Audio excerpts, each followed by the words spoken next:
बिस्मिल्लाहिर्रहमानिर्रहीम। अस्सलाम वालेकुम। कैसे हैं आप लोग सब? उम्मीद करती हूँ सब लोग खैरियत से होंगे, ठीक ठाक होंगे। अल्लाह ताला हम सबको अपने हिफ्ज़-ओ-मान में रखे। आज मैं बना रही हूँ बीफ बिरयानी की बहुत ही मज़ेदार और इजी बनने वाली रेसिपी है ये। वीडियो आप लोग एंड तक लाजमी देखिएगा, वीडियो स्किप मत कीजिएगा। तो चलते हैं रेसिपी की तरफ। सबसे पहले यहाँ पे मैंने बीफ लिया, तकरीबन 1.5 किलो के करीब है। अच्छा, गोश्त को मैंने सिरका और नमक ऐड करके अच्छी तरह इसको वॉश कर लिया था। तो अब इसमें जाएगी 1 टीस्पून, इसमें मैं ऐड कर लूँगी कसूरी मेथी। उसके बाद 1.5 टीस्पून इसमें मैं धनिया पाउडर ऐड कर लूँगी। हाफ़ टी स्पून इसमें जाएगी हल्दी पाउडर जाएगी। हाफ़ टी स्पून कुटी हुई लाल मिर्च जाएगी। 1 टीस्पून इसमें लाल मिर्च पाउडर जाएगा। हस्बे ज़ायक़ा इसमें नमक जाएगा। उसके बाद इसमें हम ऐड कर लेंगे थोड़ा सा ज़ीरा पाउडर, इसमें ऐड कर लेंगे। इसमें जाएगा लेमन जूस डालेंगे। और उसके बाद लहसुन अदरक का पेस्ट मैं ऐड कर लूँगी। थोड़ा सा इसमें हम हरी मिर्च का पेस्ट भी ऐड कर लेंगे। 1 कप मैंने दही फेंट लिया था, वो इसमें ऐड कर लेंगे। अच्छा, आधा कप के बराबर इसमें जाएगा ऑयल, क्योंकि ये जो बीफ है इसमें थोड़ा फैट भी होता है। और उसके बाद मैंने दही भी ऐड कर लिया इसमें। उसके बाद फ्राइड ऑनियन हम जितना हमें चाहिए होगा, तकरीबन 3 से 4 प्याज के बराबर लाजमी होना चाहिए। उसके बाद थोड़ा सा मैंने फूड कलर ऐड कर लिया। अब हम इस सारे मसाले को अच्छी तरह गोश्त के साथ मिक्स करेंगे। और मिक्स करने के बाद 1 घंटे के लिए मैं इसको मैरिनेट होने के लिए रख लूँगी। तो उसके बाद हम बिरयानी तैयार करें। 1 घंटे के बाद यहाँ पे हमारा गोश्त मैरिनेट हो गया है।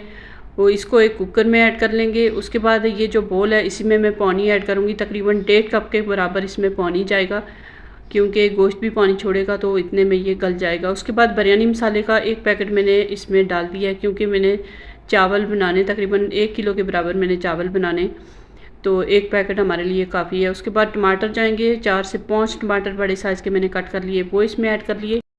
अब कुकर को करेंगे बंद और इसको विसल लगा के पकने के लिए रख लेंगे। तो अब यहाँ पे हम चावल भी बॉईल कर लेते हैं। यहाँ पे ये साबुत मसाले आप स्क्रीन पे देख रहे हैं, ये सारे इसमें मैंने ऐड कर लिए, साथ में नमक और ऑयल भी ऐड कर लिया है। पानी बॉईल होने के बाद हम चावल इसमें ऐड कर लेंगे। चावल मैंने तकरीबन 1 घंटे के लिए भिगो के रखे थे, बासमती के चावल हैं। और इसको मैं पका लूँगी, तकरीबन इसको 90% हमने पका लेना है। तो उसके बाद छान के साइड पे रख लेंगे। गोश्त भी हमारा तकरीबन गल गया। 20 मिनट के बाद मैं कुकर खोल रही हूँ। गोश्त हमारा अच्छी तरह गल गया है, मगर थोड़ी सी ग्रेवी ज़्यादा है और टमाटर भी हमारे अभी छिलके हैं, तो थोड़े से हम इसको बुनाई करेंगे ताकि ग्रेवी भी कम हो जाए और टमाटर भी हमारे अच्छी तरह गल जाएं। और इसको थोड़ी सी हम पकने देंगे। तो यहाँ पे दूध लिया है मैंने, इसमें थोड़ा सा मैंने कलर ऐड करके इसको मैं अच्छी तरह मिक्स करके साइड पे रख लूँगी। तो यहाँ पे हमारे चावल भी बॉईल हो गए हैं, तो मैंने जोड़ लिए थे, इसका पानी निकाल लिया था। अब पतीले में मैं चावल ऐड कर लूँगी। उसके बाद इसमें जाएगा जो मैंने बिरयानी कोरमा तैयार किया था, उसकी तह लगाएंगे।